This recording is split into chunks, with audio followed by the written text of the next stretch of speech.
어느 여름날 두 가정이 강원도 속초로 여행을 떠나게 됩니다. 휴가철이라 10시간 넘게 차가 밀렸습니다. 그때 어느 A라는 가정 부부는 서로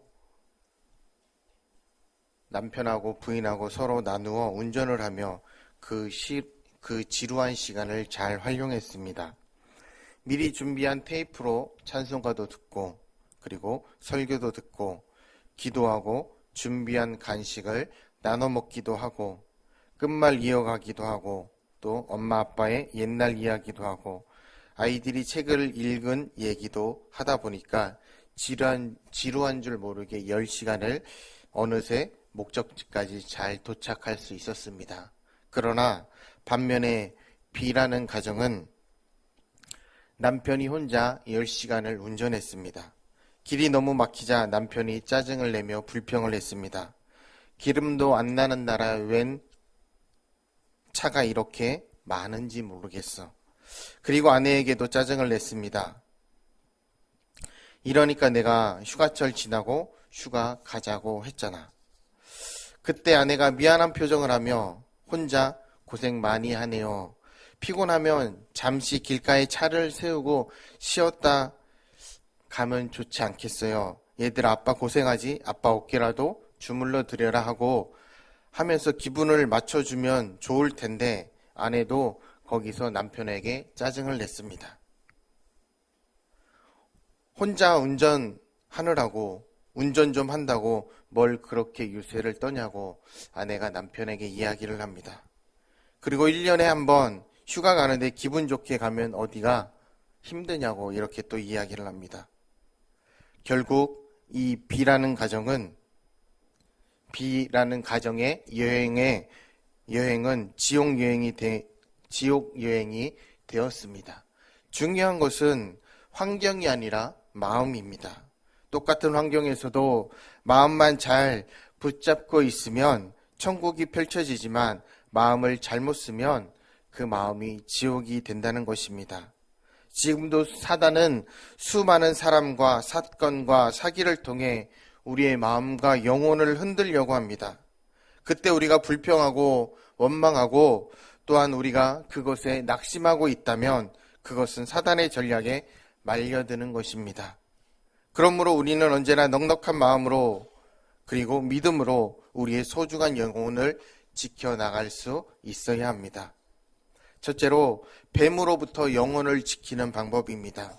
오늘 본문의 하와와 뱀의 유혹에 넘어가는 장면이 나옵니다. 이 장면을 보면 사단의 공격 방법을 깨닫게 되는데 사단은 신앙이 어릴 때는 위협이라는 방법으로 공격합니다. 너 예수 믿으면 재미없어. 예수 믿으면 죽을 수 있어. 하고 위협합니다. 그러나 신앙이 깊은 사람에게는 죽인다고 하면 오히려 더 하나님의 품으로 나아가기 때문에 그런 사람에게는 유혹으로 파고듭니다. 유혹은 사단의 고등수법이라고 합니다. 믿으려면 좀 신사적으로 믿어라. 어떻게 주일날 낮에도 교회 가고 수요일 저녁에도 교회 가고 또한 금요일 찬회에도 또한 금요일 저녁에도 예배 가고 매일 새벽에도 교회를 가느냐? 하나님이 교회만 있냐? 누구 집사도 새벽 기도 하지 않느냐? 안 하지 않느냐? 내가 얼마나 잘 믿는다고 그렇게 난리 법석이냐고 하며 신식 예수 믿는 법으로 우리를 유혹합니다. 본문에서도 사단은 하와에게 핍박이 아닌 유혹으로 찾아왔습니다. 만약 사단이 하와에게 너 하나님 섬기면 죽어라고 달려들어 하와를 붙잡고 강제로 선악과를 하와에게 먹이려고 했다면 하와는 죽어도 그 선악과를 먹지 않았을 것입니다. 그래서 사단은 하와에게 유혹이라는 방법으로 찾아온 것입니다. 지금도 그와 유사한 사단의 유혹이 많이 있습니다. 그때 우리는 어떻게 우리의 영혼을 지킬 수 있습니까? 오늘 본문을 통해 우리의 영혼을 지키는 4가지 방법을 한번 살펴보고자 합니다. 첫째로 사단의 간교함을 우리는 알아야 합니다. 본문 1절의 말씀에 보면 여호와 하나님의 지으신 들짐승 중에 뱀이 가장 간교하더라. 실제로 본문에 나오는 사단의 유혹을 보면 그 유혹 방법이 얼마나 간교한지 모릅니다. 어떤 점에서 간교하냐면 첫째는 사단이 여자를 유혹의 대상으로 먼저 삼았다는 점이 간교합니다. 창세기 2장 16절에서 17절 말씀에 보면 선악과를 먹지 말라는 명령은 창세기 2장 22절에서 하와를 만들기 전에 주어졌습니다. 그 장면을 보면 아담은 하나님의 명령을 직접 들었고 하와는 그 명령을 간접적으로 들었습니다. 자연히 아담보다 하와가 유혹하기 쉽기 때문에 먼저 뱀이 하와를 찾아왔던 것입니다. 두 번째는 사단이 하와가 혼자 있을 때 유혹했다는 점도 강조합니다. 사실 고독과 외로움은 시험의 최적기입니다. 사람들은 대개 아무도 보지 않는다고 생각하니까 우리가 죄에 쉽게 넘어갈 수밖에 없다는 것입니다. 또한 셋째, 사단이 하와가 선악과가 바로 옆에 있을 때 유혹했다는 점도 강조합니다. 본문 6절에 나오는 여자가 나무를 본즉 이라는 말을 보면 그때 하와는 선악과 바로 근처에 있었음을 우리는 알 수 있습니다. 사단은 물건을 보면 탐심이 생기는 견물생심의 원리를 누구보다도 잘 알고 있었던 것입니다. 마지막으로 사단이 하와가 경계심을 갖지 않도록 접근했다는 점도 강조합니다. 본문 1절 말씀을 보면 사단은 처음부터 믿지 말라고 한 것이 아니라 먼저 질문 형식을 빌려 하나님의 사랑을 의심하게 만들었습니다. 그래서 하와는 경계심을 풀고 그 말에 응하게 된 것입니다. 지금도 사단은 처음부터 우리를 죽일 듯이 찾아오지 않습니다. 처음에는 논리적인 말 한마디로 찾아오고 로또에서 3등 당첨된 것으로 찾아오고 가벼운 인터넷 채팅과 아니면은 게임에 단계 올라가는 재미로 찾아오고 또한 여러 우리 교회 성도님들을 통해서 찾아올 수도 있습니다. 그러다가 내 영혼을 사단에게 사로잡아 버립니다. 우리는 사단의 간교함을 알아야 합니다. 사람이 아무리 영리해도 사단의 간교함을 따를 수 없기 때문에 오히려 신앙이 없는 영리함은 간교한 사단의 도구가 될 수 있다는 것입니다. 그러므로 우리는 사단의 간교함을 알고 작은 의심, 작은 죄, 작은 또한 불성실, 부정적 불씨라도 주의하며 하나님 앞에 나아가는 믿음의 성도님들이 되시기 바랍니다. 둘째로 불평의 씨앗을 제거해야 합니다. 본문 1절에서 사단은 왜 하나님께서 정말 동산 모든 나무의 실과를 먹지 말라고 하셨어? 라고 물었습니까? 마치 하나님이 적게 주신 것 같은 생각이 들게 해서 하와의 마음에 불평하는 마음이 들게 하기 위해서였던 것입니다. 그 불평하는 마음이 영혼을 병들게 하는 암덩어리와 같은 것이기 때문입니다. 오늘날 많은 불평과 원망이 어디에서 나오게 됩니까? 자기에게 없는 것을 보면 남과 비교하기 때문입니다. 그러나 하나님은 공평하신 하나님이십니다. 꽃을 봐도 장미는 아름답지만 가시가 있고 동양당 같은 것은 볼품은 별로 없지만 향기가 대단히 좋게 납니다. 사람도 인물이 좀 못난 사람에게는 천사 같은 마음을 주신 경우가 많습니다. 인물이 잘났는데 성격이 추하게 되면 나중에는 그 잘난 얼굴이 오히려 사단이나 뱀처럼 역하게 변하게 되고 또 어렵게 보이기 때문입니다. 모든 삶이 그렇습니다. 하나님이 내게 안 주신 것이 아니라 다른 것을 주신 것입니다. 그 다른 것을 발견하는 영안이 열려 자신의 현재의 처지에 우리가 또한 감사하며 나아가고 그래야 사단의 유혹의 그물을 칠 수 있다는 것입니다.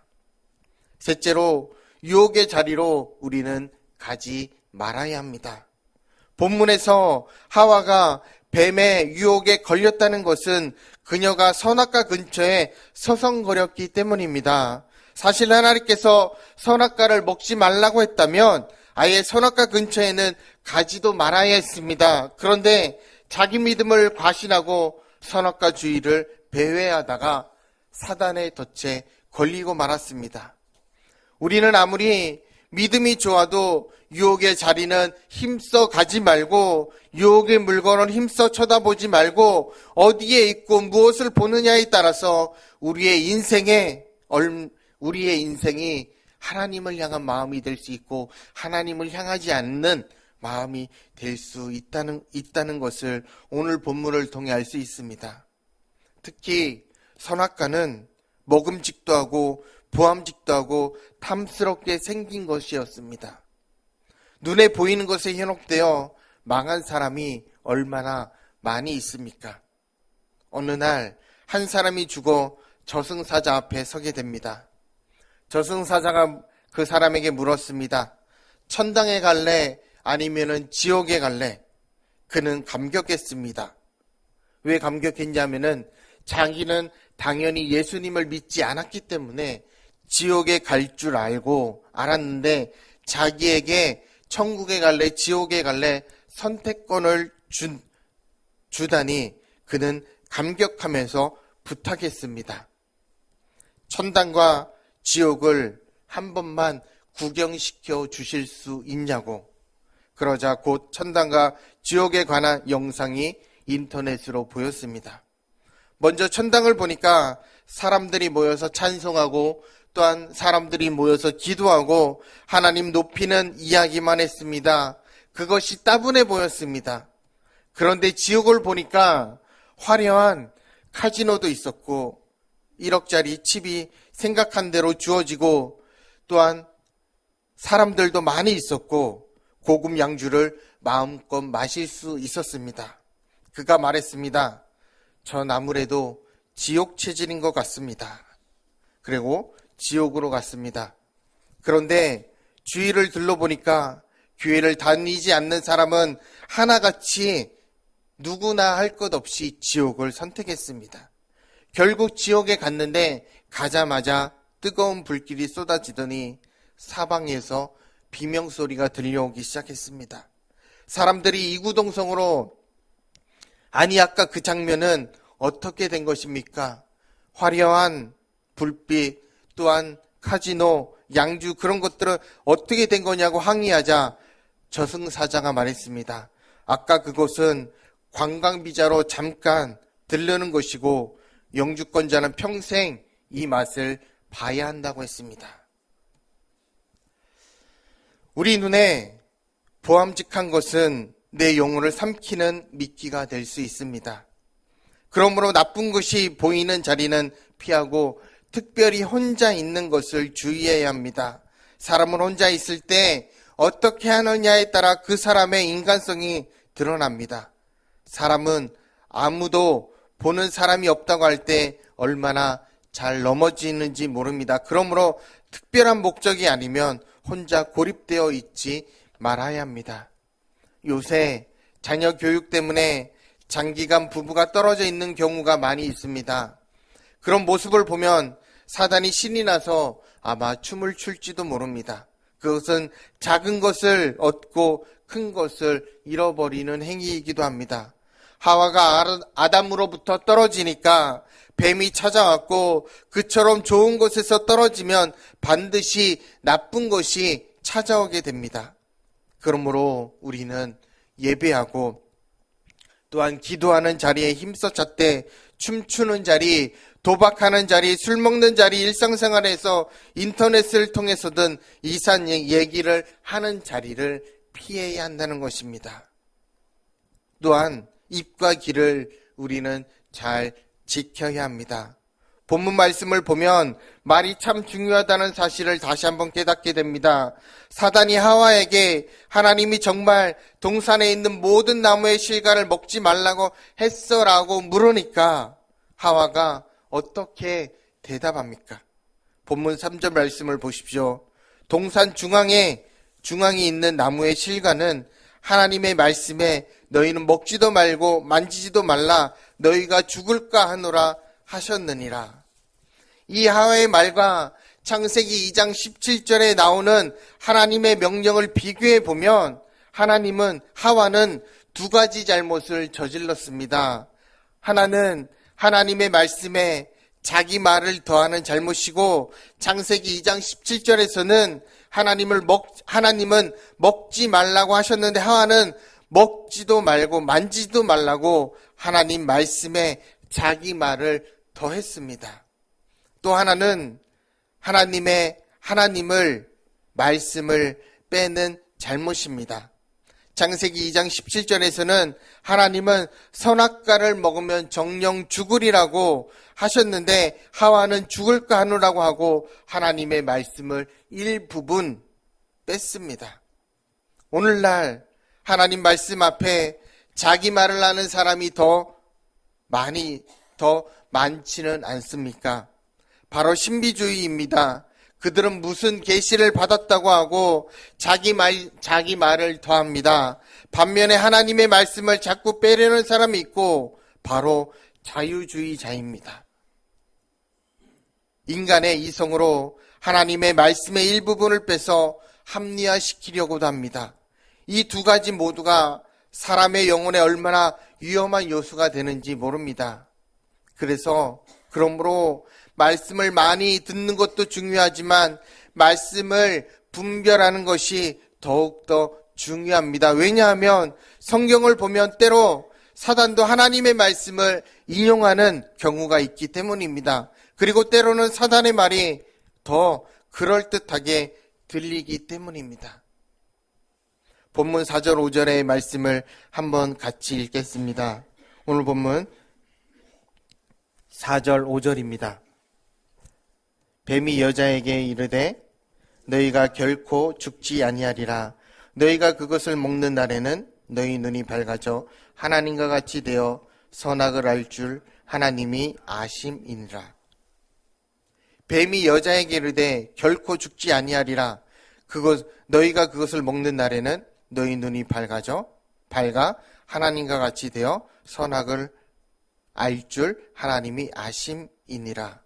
사람들은 흔히 이 구절을 통해 인간이 하나님처럼 되려고 했기 때문에 타락했다고 말합니다. 그러나 그렇게 단정할 수 없습니다. 왜냐하면 5절 말씀은 하나님의 말씀이 아니고 뱀의 말이기 때문입니다. 엄밀하게 말하면 아담과 하와가 타락한 것은 뱀의 말처럼 하나님과 같이 되려고 했기 때문이 아니라 선악과를 먹지 말라는 하나님의 명령에 불순종했기 때문입니다. 이해를 돕기 위해 이런 예를 들 수 있습니다. 어느 날 하나님께서 아담에게 동산에 있는 모든 실과는 임으로 먹되 동산 동편에 있는 단감을 먹지 말라고 명령했습니다. 그때 뱀이 나타나 말했습니다.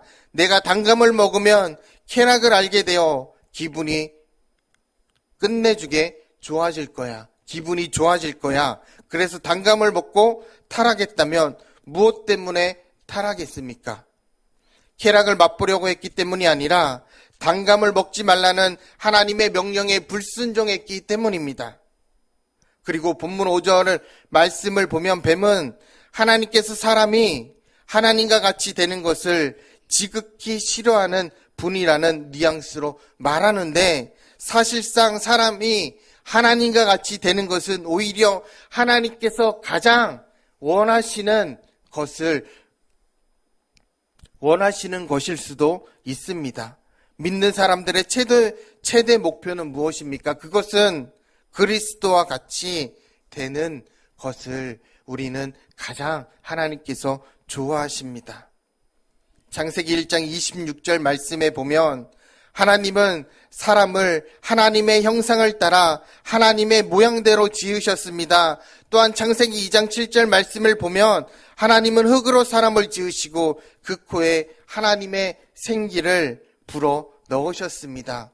그런 조치들은 사람이 하나님처럼 되기를 원하시는 하나님의 뜻이 담겨 있습니다. 그런데 뱀은 사람이 하나님처럼 되는 것을 하나님이 매우 싫어하는 것처럼 말하고 있습니다. 영적인 의미에서도 마찬가지입니다. 우리는 이렇게 기도합니다. 주님, 저도 하나님의 마음을 가지고 주님처럼 되기를 원합니다. 그때 하나님께서 아주 나쁜 사람이라고, 내가 나처럼 돼? 버릇없는 교만한 사람이라고 하고 말씀하시겠습니까? 아니면 하나님께서는 나도 내가 나의 형상을 드러내고 내가 예수 닮은 삶을 살기를 원한다라고 말씀하실 것입니까? 그런 간절한 바람이 주님의 고별 설교인 요한복음 14장 12절에도 나와 있습니다. 내가 진실로 진실로 너에게 이르노니 나를 믿는 자는 나의 하는 일을 저도 할 것이요 또한 이보다 큰 것도 하리니 이는 내가 아버지께로 감이니라.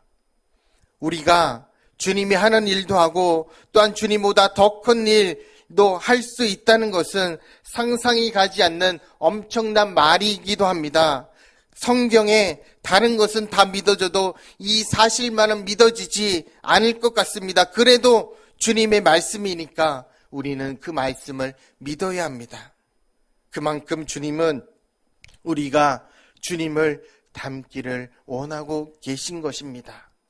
지금도 뱀은 우리의 믿음을 떨어뜨리려고 하나님의 선하심을 의심하도록 끊임없이 우리에게 속삭입니다. 너무 교만하지 말라고.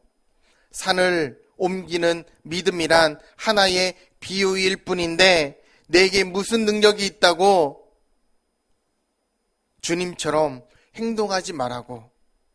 물론 겸손한 것은 소중한 것이지만 그렇다고 자기를 너무 비하시킬 필요는 없다고. 우리는 뱀의 말을 잘 분별할 줄 알아야 합니다. 특별히 불평이 들게 하고 우리의 믿음을 떨어뜨리려는 말을 조심해야 합니다. 링컨은 이렇게 이야기를 합니다. 내가 실패할 때 사단은 이제 끝났다고 말했지만 하나님은 이 실패의 경험으로 더 큰 일에 도전하라고 말씀하셨다. 그때 나는 사단의 말보다 하나님의 말씀에 귀를 기울였다. 그처럼 듣는 것도 잘해야 하지만 말하는 것도 잘해야 합니다.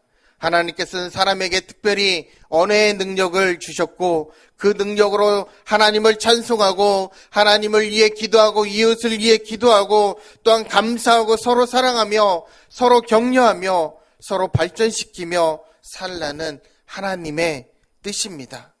사실 언어처럼 신비한 것이 없습니다. 언어는 문명도 좌우하고 인격도 좌우합니다. 언어가 발전하면 대개 문명도 발전하고 인격도 좋아집니다. 또한 언어는 축복도 좌우합니다. 남을 깎아내리는 언어가 많을수록 자기 축복도 깎이게 되고 남을 세워주는 언어가 많을수록 자기의 가정과 또한 사업도 하나님께서 세워주시고 또한 자녀도 세워주실 줄로 믿습니다. 특별히 우리는 자녀들에게 축복의 말을 많이 해주어야 합니다. 우리 자녀들이 사는 세대는 더욱 사단의 공격이 심해질 수 있습니다. 그러므로 자녀의 영혼을 지키려는 축복의 말을 지금부터 많이 해주시기 바랍니다. 그 말이 창세기 49장에서 야곱이 12아들을 축복할 때 가장 많은 축복을 한 아들이 유다입니다. 결국 그 축복의 말대로 유다 지파가 가장 큰 복을 받는 지파가 되는 것을 보게 됩니다. 그러므로 우리는 기회가 되는 대로 자녀에게 좋은 말 그리고 축복의 말을 많이 해 주시기 바랍니다. 탈옥수 신창원 다 알고 계시죠? 아버지가 아들이 하도 애를 먹이니까 경찰에 아버지가 연락해서 잡아가라고 이야기를 했습니다. 만약 그때 아버지가 경찰에 연락을 하지 않고 아들을 잡아가라고 하지 않고 하나님께 이 아들을 붙잡아 달라고 기도를 드렸다면 신창원은 그 머리와 능력으로 그 큰 일을 할 수도 하나님의 일을 감당할 수도 있었을 것입니다. 오늘 우리는 우리의 소중한 영혼을 지키는 4가지 방법을 오늘 창세기 3장 1절에서 6절 말씀의 본문을 통해 알았습니다. 사단의 강교함을 알고 작은 것이라도 의심과 원망의 불씨를 제거하고 우리가 유혹의 자리에 가지 않고 입과 귀를 잘 지킴으로 소중한 자신의 영혼과 가정을 지켜내고 하나님께 축복받는 믿음의 성도님들의 가정이 되기를 주님의 이름으로 축복합니다.